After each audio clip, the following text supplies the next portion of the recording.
Então eu quero que você acompanhe a leitura de um trecho bíblico que vai nos remeter a um tempo que nos inquietará para os dias que nós estamos vivendo hoje. Amém, queridos? Então, capítulo 20 de Atos, do versículo 7 ao 12, diz assim: No primeiro dia da semana, estando nós reunidos, com o fim de partir o pão, Paulo, que devia seguir viagem no dia imediato, exortava-os e prolongou o discurso até a meia-noite.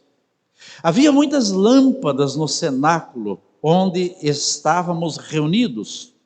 Um jovem chamado Eutico, que estava sentado numa janela, adormecendo profundamente durante o prolongado discurso de Paulo, vencido pelo sono, caiu do terceiro andar abaixo e foi levantado morto. Descendo, porém, Paulo inclinou-se sobre ele e, abraçando-o, disse: Não vos perturbeis, que a vida nele está. Subindo de novo, partiu o pão e comeu, e ainda lhes falou largamente até o romper da alva. Assim, pois, partiu. Então conduziram vivo o rapaz e sentiram-se grandemente confortados. De repente você nunca parou para ver a profundidade desse texto.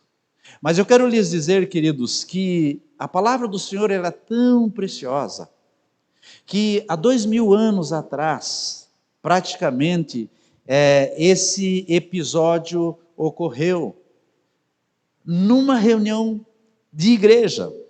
Por isso eu quero chamar a tua atenção para nós repartirmos algumas lições preciosas que têm que mexer com cada um de nós como igreja, levando em conta como está o nosso desejo pelas coisas de Deus. Eu falava para os homens que estiveram comigo, se nós não tivermos um olhar de misericórdia a partir das nossas casas e das nossas vidas, nós não vamos conseguir enxergar os filhos dos outros. Que, aliás, se eu disser que eu tenho um carinho pela vida do Sérgio, e não me importo com os filhos dele, não estou nem aí para os filhos dele, não é verdade esse amor. Esse amor, ele só pode ter o aval de Deus quando ele é extensivo à nossa casa. Então, esse episódio, quando aconteceu, ele marca uma época na vida da igreja, que tem a ver com os dias que nós estamos vivendo hoje. Então eu quero dizer, queridos, que aqui, no primeiro ponto que eu quero falar, que muitas vezes nós nos deparamos aí fora, eu estou falando aí fora, mas às vezes acontece até dentro, mas geralmente aí fora, nós nos deparamos com aquelas pessoas que estão fora dos caminhos do Senhor, aquelas que, aos olhos delas, elas ainda se julgam como crentes, mas que reputam ao dizer que não tem mais necessidade da igreja se reunir, não tem mais necessidade de cultos. Mas quando nós olhamos para esse trecho da palavra de Deus, no primeiro versículo lido, nós vamos perceber que a igreja, assim, de uma forma costumeira, se reunia no primeiro dia da semana. Se nós olharmos aqui para o Ocidente, onde nós vivemos, o primeiro dia da semana é o domingo, que é exatamente o que nós estamos fazendo. Nós estamos nos reunindo no primeiro dia da semana. Então, eles tinham de forma comprometida, diga comigo, diga comprometida, eles tinham uma rotina saudável, porque existem rotinas que nós fazemos no automático, Mas existem rotinas que elas são saudáveis. A vinda desses jovens, ainda que pareça algo no automático, estar aqui todos os sábados, mas tem que parecer ao coração deles uma rotina saudável. Você quer ver uma rotina saudável? Toda manhã, quando você levanta e escova seus dentes, já se tornou uma rotina no automático. Mas quando você para de fazer isso, deixa de ser saudável. Então, tudo aquilo que nós fazemos de forma correta é uma rotina saudável. E eles tinham, como congregação, como igreja, um dia específico para eles se reunirem. Um dia para congregar. Tanto que a Bíblia diz, começa dizendo que eles se reuniram para partir o pão. Então era um dia de ceia. Mas será que era o segundo domingo, ou o segundo domingo do mês que eles estavam se reunindo? Não. Aquele momento era um momento especial, que eles entenderam que tinham que partir o pão. Então esse é o primeiro aspecto que eu quero abordar com a igreja, para você perceber que há 2000 anos atrás, essa rotina ela permanece até hoje. Essa rotina é saudável. Você vir aos cultos, estar na igreja é saudável. Edifica o seu coração, edifica a sua casa. Faz com que os de fora percebam, eles têm um compromisso. Muitos deixam de vir à igreja porque chegou visita em casa. Daqui a pouco você vai vencer isso. Você vai ter a coragem de dizer, querido, eu tenho um compromisso muito importante. Porque se eu tenho um horário marcado no médico, e se chegar a visita em casa, o que eu faço? Eu perco o horário marcado? Não, porque eu demorei tanto tempo para marcar aquele horário. Ou é uma consulta importante que eu tenho que fazer. Então eu digo para a visita, querido, tem um horário marcado. Se você quiser, nós vamos conversando juntos até o consultório, sentamos lá, ficamos conversando, eu faço o que eu tenho que fazer, saio e nós continuamos conversando. Por que na igreja não pode ser assim? Entenderam, queridos? Então, quando nós compreendemos isso, vencemos, nós entendemos o que é prioridade, o que é importante nas nossas vidas. A segunda lição que eu quero repartir é que a igreja, ela comparecia na época, ela se reunia na época com o propósito de ouvir a palavra de uma forma tão interessada, como se fosse a última palavra que iriam ouvir na vida. O que, aliás, de repente, isso se tornasse verdade mesmo. Sabe, é como aquele ditado popular, foi à mesa com tanta fome que parecia que era o último prato que ia comer na vida. Então nós tínhamos assim, esse tipo de interesse, mesmo porque, como nós vimos aqui no discorrer da palavra, se você voltar a ver, diz que no dia imediato Paulo ia partir para outras regiões. O pregador Paulo iria sair sem uma data marcada, ou se ele iria retornar novamente. Da mesma forma, eu entendo assim, e falava para alguns ali, não talvez com essas palavras, que quem vem ministrar aqui, ele ministra, mas quem vai estabelecer ou vai tomar a forma ou o papel de protagonista é quem está ouvindo. Porque quem ministra e cai fora. O que tem que ficar é o que foi lançado ao seu coração. O que vai transformar você, como eu falei esses dias, eu acho que foi nesse momento que eu falei, não é um pastor cheio do fogo, cheio do poder, comprometido. O que vai transformar é o teu protagonismo. É como você tem se entregado, como você tem buscado, como você tem absorvido aquilo que realmente é disponibilizado. Então, nesses dias, estava toda essa congregação ali, ávida pelo que Paulo ia ministrar. Pastor, mas você está muito longe de ser Paulo, mas a palavra é a mesma. Compreende isso? A palavra é a mesma. Paulo não era o protagonista naquela noite, ou naquele dia que eles se reuniram. O protagonismo tinha a ver com a palavra e aquilo que eu ia absorver no nível de protagonista também. Como eu ia dar continuidade. Terceiro ponto que eu quero repartir com você. Só anotei 32 pontos, fiquem bem tranquilos. Amém? Terceiro ponto.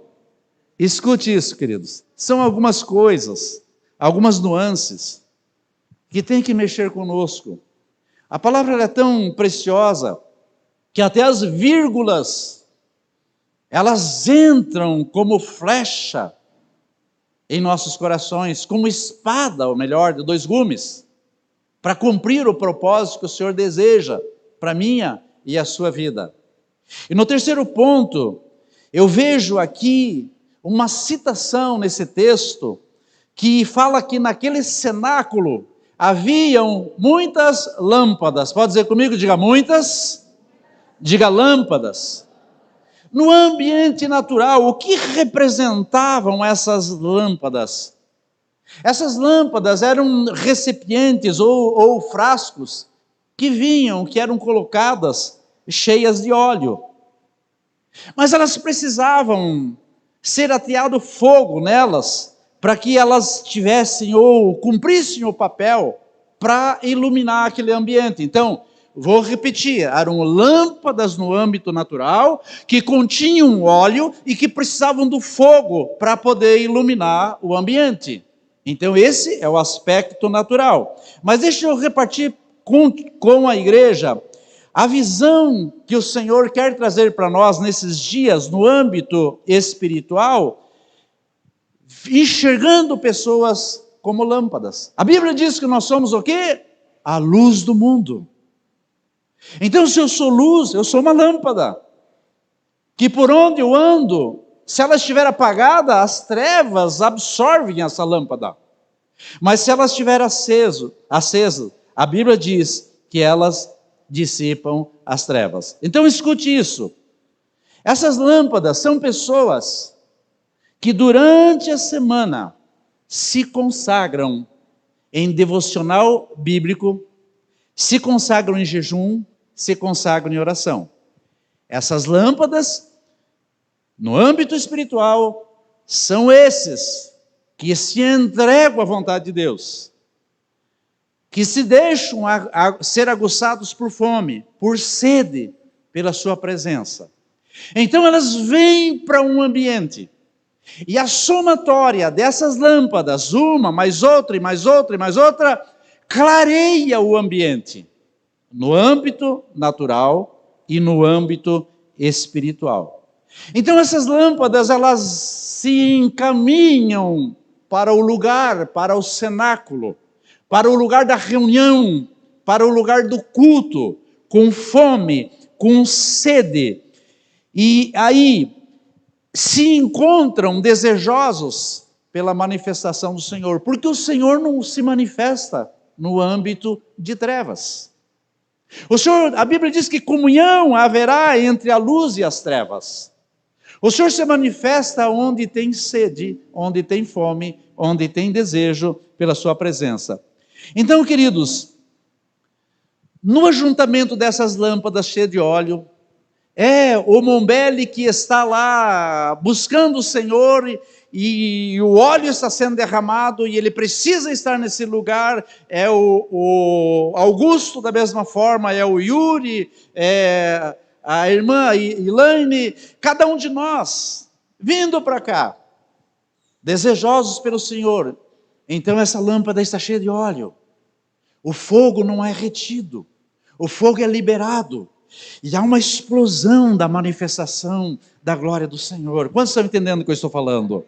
Isso tem a ver com aquilo que acontecia na igreja primitiva, e nós vamos culminar a ministração desse culto com um milagre que aconteceu ali.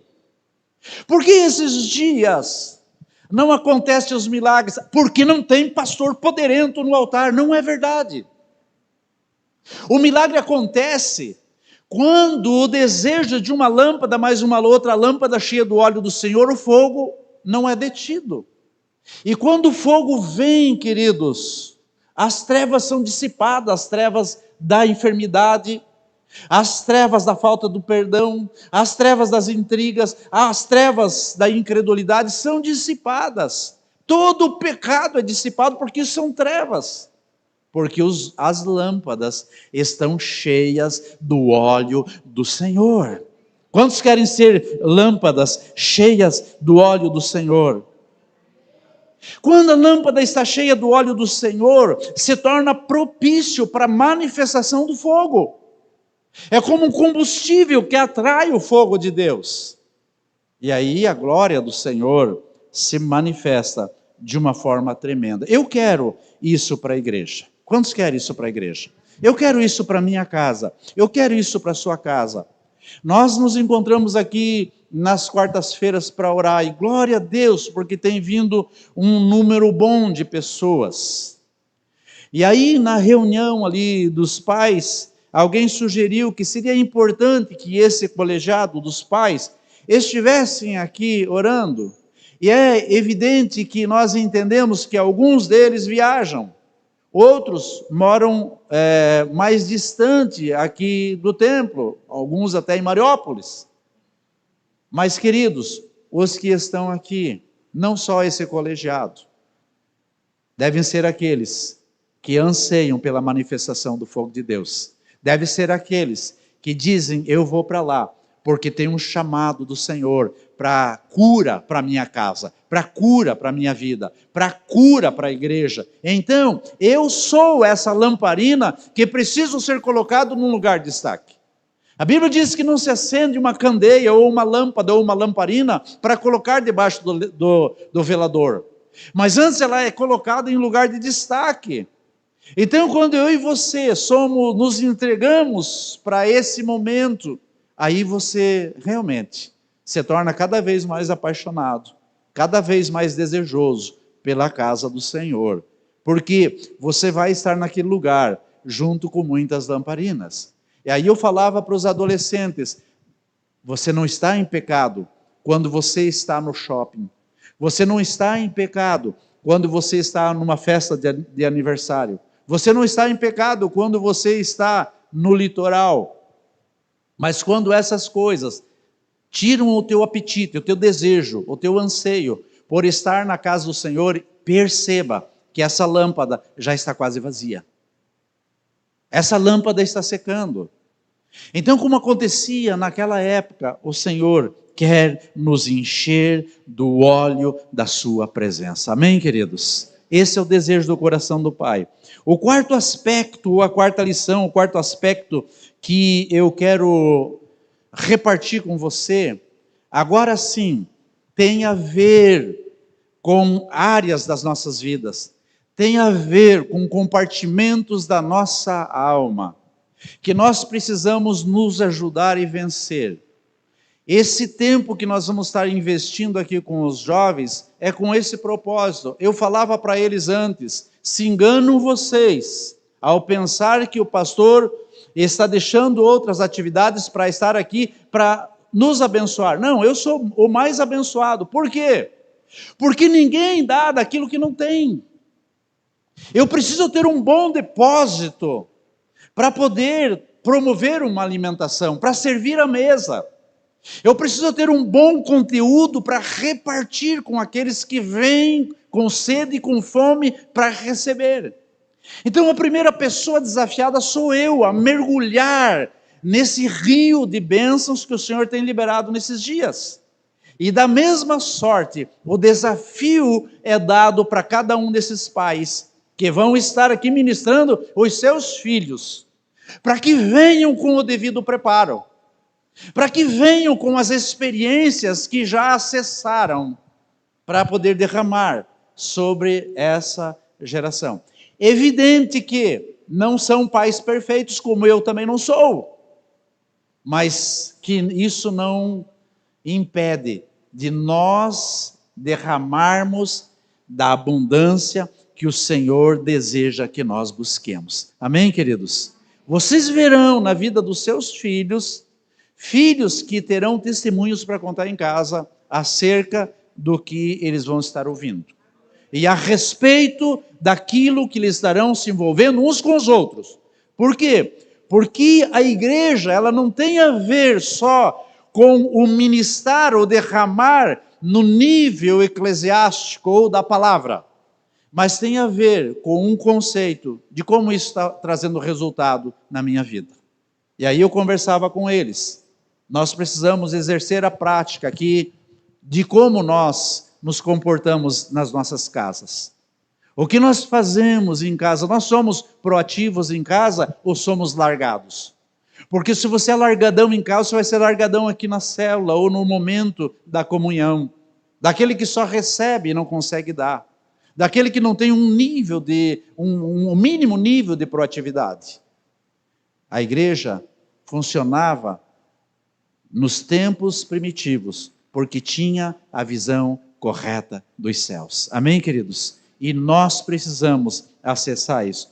Então, o quarto aspecto, como eu falei, vai abordar muitas situações das nossas vidas, porque lá já existiam cristãos, como esse jovem Eutico, que chegou certamente, como que ele chega, vai sentar, vai para o terceiro andar e vai sentar na janela, porque certamente ele chegou atrasado. Certamente o lugar estava tomado. Ou já era de costume de sentar no sofá. Né, gente? Os que estão no sofá. Estou brincando. Mas já era costume de ficar próximo da porta. Todo mundo olhou para vocês. Viu? Sentar perto da porta. Porque, sabe, queridos, como aqueles que têm a visão do chego depois e saio antes. Deus falando conosco, através dessa palavra. Então, aonde que esse indivíduo que chegou naquele lugar, como quem tivesse na sua visão, para que o líder não perceba a minha falta, ou talvez não instigue o pastor a pegar no meu pé, porque eu não estou indo nos cultos, então eu vou no culto. Mas aonde que ele foi se acomodar, como eu falei agora há pouco? Não bastasse ele acessar a terceira galeria daquele lugar, ele ainda sentou voltado para a janela. Como quem chega antes do culto, como eu falei, e quer sair antes. E depois, queridos, sentar na janela, escute isso, significa dizer que parte do seu corpo estava para fora. É ou não é verdade? Pelo menos o traseiro estava para fora, se ele estivesse assim. Então, se algo do meu corpo está para fora, é sinal que naquele ambiente eu não estou de todo disponibilizado. A minha visão acerca do que está sendo ministrado também ficou para fora. E aí dá para nós fazer uma leitura de que esse tipo de lâmpada se achava vazio do óleo. E eu vou mostrar para você por que se achava vazio do óleo e a consequência disso. Porque quando se está vazio do óleo, não permite-se a luminosidade do Senhor.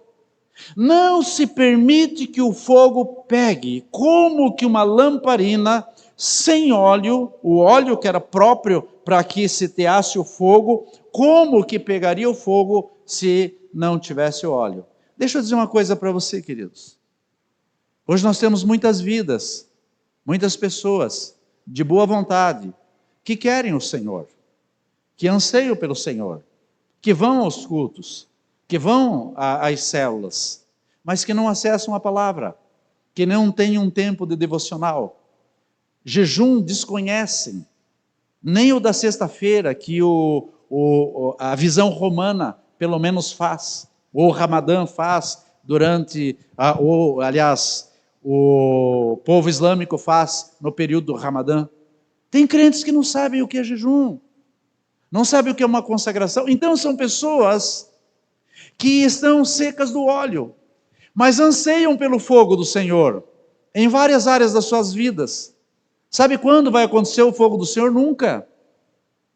Porque a manifestação do Senhor acontece quando eu clamo pela sua presença. Quando eu me disponibilizo para o fogo dele. Eu falava isso para os jovens ontem. É legal nós nos reunirmos aqui e fazermos uma série de atividades e brincadeiras, mas se não tiver uma edificação, não vale nada. Porque vai sair daqui com a impressão e o pensamento acerca do que brincou. Mas o desafio para a vida deles é dentro desse ensinando, alcançando a vida, que na lição seguinte eles já tenham plenamente dominada. A próxima lição que nós vamos ter com ele, a saber, sábado que vem, é a lição número 3. Um dos pais vai estar aqui e eu vou estar junto.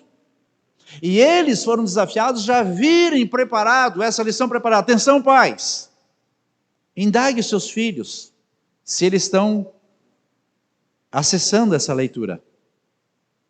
E aliás, a pergunta é, você precisa estar acessando também. Filhos, cobrem dos seus pais a respeito disso. Porque senão, queridos, o óleo não vem. E se o óleo não vem, a lâmpada está apagada, a lâmpada está morta. E se a lâmpada está morta, ela está ali só como um adorno.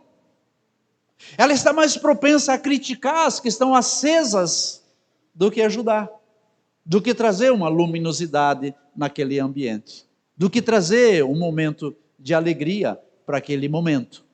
Então, desafio para os jovens e adolescentes: se encham do óleo.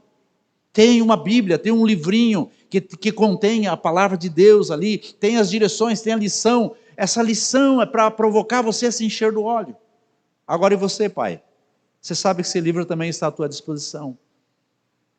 Então, o óleo, para se manifestar em nós, é para toda a igreja. Diga o óleo, diga é para toda a igreja. Sabe por quê, queridos? Porque uma lâmpada defeituosa, uma lâmpada sem óleo, ela se torna uma lâmpada inútil. Ela se torna uma lâmpada morta. Quantos aqui guardam uma lâmpada depois que ela queima? Quantos guardam? Ninguém. A menos que você queira adornar alguma parte do ambiente onde você vai colocá-la. Caso contrário, ela se torna uma lâmpada morta. E uma lâmpada morta, assim como ocorreu com esse jovem Eutico, a consequência foi ele despencar do lugar onde ele estava. Porque ele mesmo entrou nessa inutilidade. E a Bíblia diz que ele foi levantado pelos demais como morto.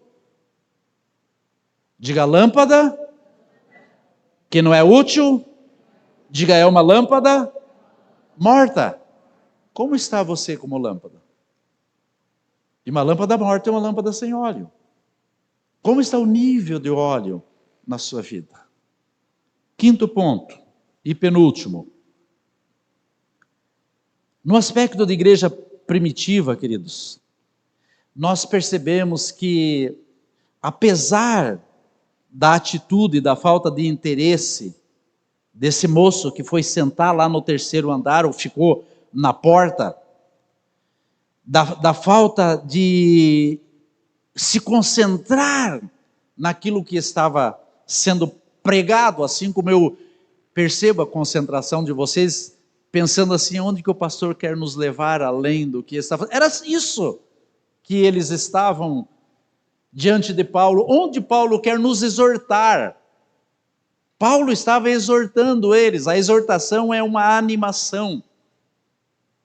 Estava provocando eles para novos níveis.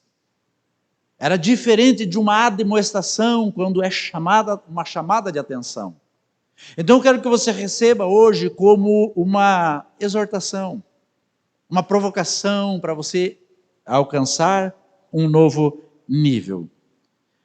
Esse jovem, a Bíblia dá a entender aqui que ele estava tão distante, que o próximo passo era ele cair morto.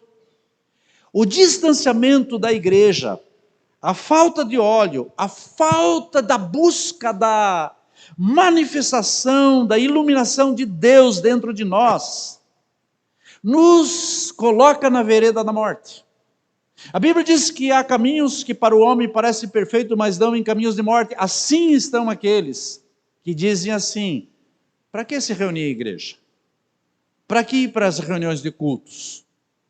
Eu sou cristão em qualquer lugar. Não, é uma lâmpada vazia. É uma lâmpada sem óleo. Então nós precisamos estar ouvindo da palavra de Deus, no quesito de exortação e até mesmo de admoestação, para que as nossas lâmpadas se vejam completamente cheias. Então esse jovem chegou ao ponto de estar tão distante, a consequência foi de cair morto. Mas o que me chama atenção nesse texto, aqui tem a ver com esse colegiado de pais, que disseram sim a esse desafio. Aqui tem a ver com aqueles que ajudam na condução dessa igreja, a saber, líderes de célula, a saber, o pessoal da técnica, aqueles que ajudam na introdução, aqueles que arrumam as cadeiras. Paulo, ele tinha uma iniciativa como essa. Aliás, muito mais do que isso. Ele tinha um coração não só voltado para a pregação, porque muitas pessoas, elas não anseiam por estar num grupo de oração. Elas não anseiam por ter um tempo de consagração, elas querem vir pregar. Paulo não tinha só essa visão. Ele estava ali animando o povo, mas ele estava de olho em todas as coisas, o que estava acontecendo, vendo a necessidade de cada um. E ele viu um jovem que caiu, despencou, morto. Ele poderia dizer: ei, chama o SAMU, ou chama a ambulância para levar essa pessoa e nós vamos continuar. Mas a Bíblia diz que Paulo, ou dá a entender que ele se mobilizou primeiro em fé, porque ninguém vai ao encontro de um milagre se não tiver fé, porque a Bíblia diz: se eu não crer no Senhor que pode operar, então a minha fé, aliás, a minha ação é inútil. Eu preciso. Então ele se mobilizou em fé e se compadeceu em amor. E o que ele fez, queridos? A Bíblia diz que ele tomou aquele morto nos braços. Quantos aqui já abraçaram um morto? Não precisa levantar a mão, ninguém. A não ser você cair sobre o caixão, sobre um ente querido seu. Mas abraçar um morto dizendo: eu não aceito que ele seja tragado pela morte. Assim foi a posição de Paulo naqueles dias. Então, esse abraço de fé, esse abraço de amor, foi o motivo pelo qual aquele jovem foi restituído à vida. Muitas pessoas estão mortas aí fora. Muitos departamentos, às vezes, estão definhando, caminhando para a morte. Precisa do meu e do teu abraço. Precisa da minha e da tua disposição. Precisa que eu e você nos movamos em fé, nos compadeçamos dessas pessoas e nos encaminhamos ao encontro delas. Essa é a lição que Paulo deixa para nós nesses dias. Esse jovem não se interessou pela minha pregação. Ele estava tão ausente, não só o corpo, mas ele estava com a sua alma e espírito retirado a ponto de dormir e cair daquele lugar. Mas isso não impede que eu vá abraçá-lo e que eu esteja requerendo a vida dele de volta. Então as pessoas, às vezes, elas não vão dar uma resposta positiva às nossas ações. Às vezes vai ligar para um pai, viu, colegiado de pais que vão nos ajudar com os jovens. Às vezes vai ligar para um pai e dizendo: ei, é mais importante ele estar aqui, como eu falei para o pai da Valentina, vou relatar o fato. Ele prontamente, respeitosamente, o Maurício entrou em contato comigo: pastor, nós temos um compromisso no sábado, é aniversário da minha irmã, uma festa surpresa, estou caguetando ele de forma completa, 60 anos, aí só faltou ele dizer: vai ter churrasco, bolo, meu Deus, como é que nós vamos perder, pastor? Me poupe. Aí eu escrevi para ele: puxa, que pena, mas é tão importante que ela esteja. Que horas será essa festa? 19 horas. Eu falei: eba, então às 20 ou 20h30 você pode trazer a Valentina. Antes das 20h30 ele trouxe. Então essa compreensão do que é importante para os nossos filhos, nós pais precisamos ter esse olhar. Senão os filhos vão despencar do terceiro andar, queridos. Falei com os homens aqui, que eu me cuidei para não falar na noite anterior, no culto anterior, a respeito de uma coisa. Se nós não nos empenharmos, não sofrermos, não investirmos, não pagarmos para os nossos filhos acessar as coisas de Deus, nós podemos chorar depois. E quantos pais estão chorando hoje? Quantos pais dariam seu carro, de repente até a sua própria vida, para ver os seus filhos andando nos caminhos do Senhor? Mas há esperança para a árvore que, mesmo cortada e a sua raiz estiver no chão, a Bíblia diz que no menor sopro das águas vai brotar. Amém, queridos? Então eu creio que mesmo os filhos que estão desencaminhados, que estão fora dos caminhos do Senhor, na fé dos seus pais, no jejum, na consagração, no encher do óleo santo nessas lâmpadas, o fogo de Deus virá e esses filhos haverão de retornar para a casa do Senhor. Amém, amados? Atente para o último ponto que eu quero repartir e nós vamos orar. O último aspecto tem a ver com o desejo, escute isso, que talvez seja a parte que vai mais marcar o seu coração. Tem a ver com o desejo e o interesse em se conectar ou se manter preso à mensagem dos céus. Não ficar no terceiro andar, não ficar na porta. Desejar os primeiros lugares, não estou criticando quem está sentado lá atrás e nem enaltecendo os que estão na frente. Mas eu quero dizer para vocês, quando eu vou num congresso, eu só não sento lá na frente porque às vezes eu chego e já está cheio. Mas eu fico o mais próximo possível. Como diz o caboclo, eu fico negaciando, se alguém escapar eu vou lá e sento no lugar deles. Porque eu quero sentir a bênção sendo liberada dos céus, sem nenhum atrapalho para mim. Tem uma pessoa que vem aqui nos cultos, hoje ela não está, e aí não sei por que cargas d'água, alguém indagou ela, por que você prefere sentar lá na frente? Ela foi bem assertiva. Ela disse, porque eu não quero ficar percebendo um se coçando, o outro olhando para o lado, o outro olhando para trás, eu quero ficar concentrado no que está sendo liberado pela palavra. Quem sabe domingo que vem nós vamos só ter parte aqui na frente, só gente aqui na frente. Mas esse tem que ser o nosso desejo. Estar preso à ministração. Mesmo porque, queridos, Paulo olhou para aquela situação e ele viu que alguém não estava interessado na sua pregação, certamente. Mas isso não tirou o desejo e a vontade dele derramar sobre os demais. E aquilo que o Senhor tinha colocado no seu coração para ser liberado naquela noite, ele liberou. Mas uma coisa que me chama muita atenção é que naquele lugar não havia nenhuma preocupação em relação ao horário. Eu sei que na medida que eu digo, estou quase terminando, alguns dizem, eba, está terminando, posso ir para casa. Lá não havia preocupação quando vai terminar. Porque, amados, havia um anseio pelo derramar do Senhor naquelas lâmpadas. Elas estavam ali como se dissesse, nós estamos tão cheios do óleo, que se o fogo não vier sobre a minha vida, eu vou sair daqui frustrado. Como aquele que vai para um congresso e diz assim, Senhor, se o Senhor não falar comigo hoje, eu vou voltar muito frustrado, comigo mesmo. Porque alguma coisa não aconteceu na minha vida. Porque eu careço de uma manifestação do Senhor. Há tanto óleo, tanto desejo, tanta fome, tanto apetite em mim, que eu tenho que avançar naquela mesa e me fartar de tudo que vai ser servido. Então, amados, para nós entendermos bem essa questão do interesse da igreja, de nem se preocupar com o horário, fora o jovem Eutico, todos que estavam ali, a Bíblia diz que ouviam atentamente aquilo que Paulo estava ministrando. Fique isso gravado no seu coração.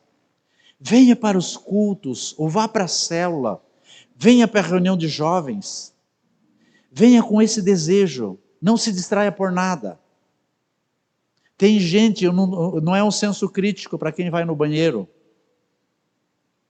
mas tem gente que vai assistir um jogo, um show, fica o tempo todo, passa 2, 3 horas ali, mas no culto sente vontade de ir no banheiro, sente vontade de tomar água. Sabe o que é isso, queridos? Desconcentração. Eu estou aqui na frente, eu me sinto concentrado, não estou criticando quem foi no banheiro ou quem ainda vai, você pode ir, tá? Eu não tenho nenhum problema. Mas eu quero dizer assim, eu estou sentado aqui, eu entrego a minha esposa, eu digo para ela, bem, vai lá e quando você sair daqui, traga um copo de água para mim.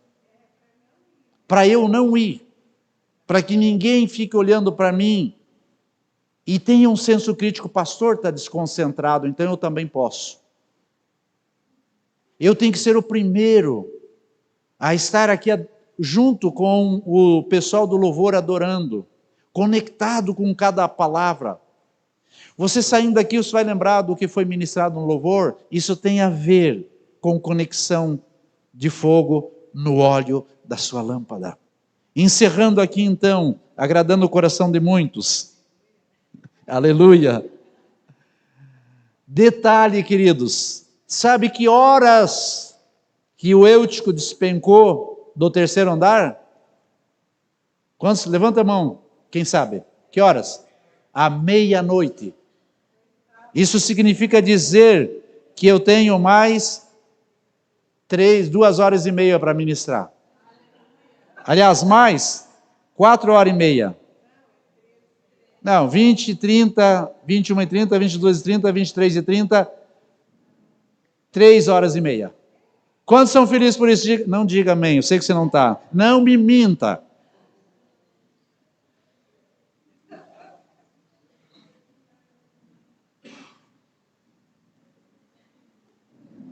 Pergunta: quem sabe o que aconteceu depois do ocorrido, da ressuscitação do jovem Eutico?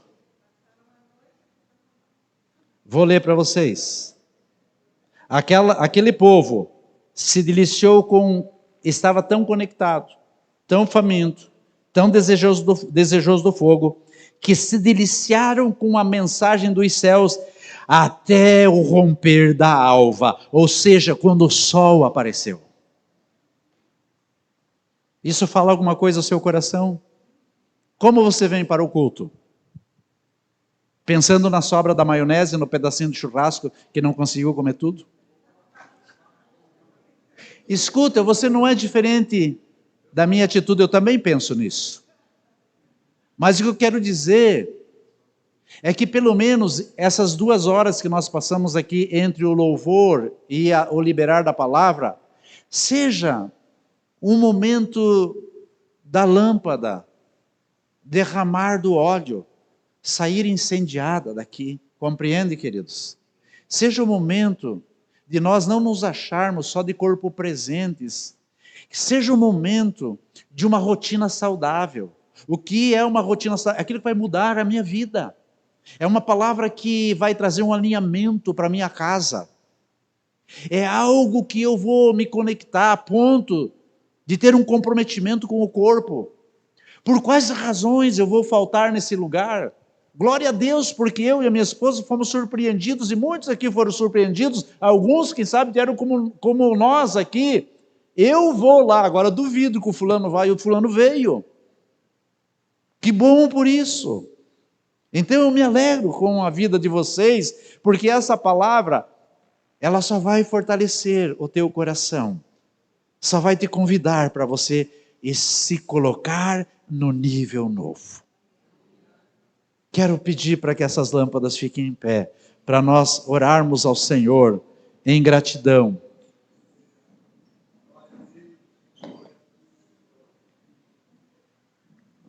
Estenda suas mãos para frente. Quanto de óleo tem no seu coração? Escute, queridos, com os teus olhos fechados e você com teu coração em conexão com os céus. Quantas vezes você ouve um comando de levanta suas mãos aos céus e você sequer se mexe, Sabe o que é isso?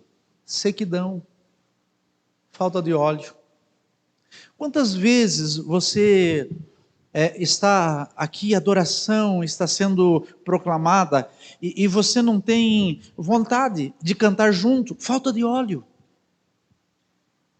Quantas vezes você está em meio à oração, e o fogo está sendo teado ali, alguns dizendo glória a Deus, outros complementando o que o outro está orando, e você está inerte, parado, fixo, colado, cheio de superbonde em vez de óleo. É tempo de nós virarmos essa chave. Nós temos que ser levados ao terceiro céus e não ao terceiro andar da dormência. Nós temos que ser conduzidos pelas asas da adoração, vir para esse lugar e ser transportado para o terceiro céu, numa adoração que agrada ao Papai. Nós precisamos vir para esse lugar com fome, um desejo, um apetite enorme pelo que vai ser ministrado pelo Senhor, a ponto de não vermos o tempo passar, a hora passar, abandonar o celular, abandonar o relógio e nos conectar com os céus. Então, não se deterá o fogo de Deus, o fogo que traz cura, que traz restauração, que traz alinhamento, que dá direção para nós, para as nossas casas, para os nossos negócios, para os anseios dos nossos corações. É tempo de nós voltar os nossos olhos para as preciosidades que o Senhor realizava lá nos primórdios da vida cristã. E dizer: Senhor, quão distante eu estou, por misericórdia, me leva de volta para esse lugar. E mais do que o teu desejo, é desejo do coração do Pai, te abraçar e dizer: filho, saia desse lugar de morte. Saia desse lugar de sono da tristeza. Venha para o lugar da alegria. Pai, essas mãos estendidas sejam cheias de óleo nessa noite. Essas lâmpadas dispostas diante do teu altar sejam cheios do óleo do Senhor, do óleo do Espírito Santo que se move em nós e através de nós, que nos conduz em todo o caminho da verdade, que nos faz discernir entre o certo e o errado, e nos leva para o lugar da bênção.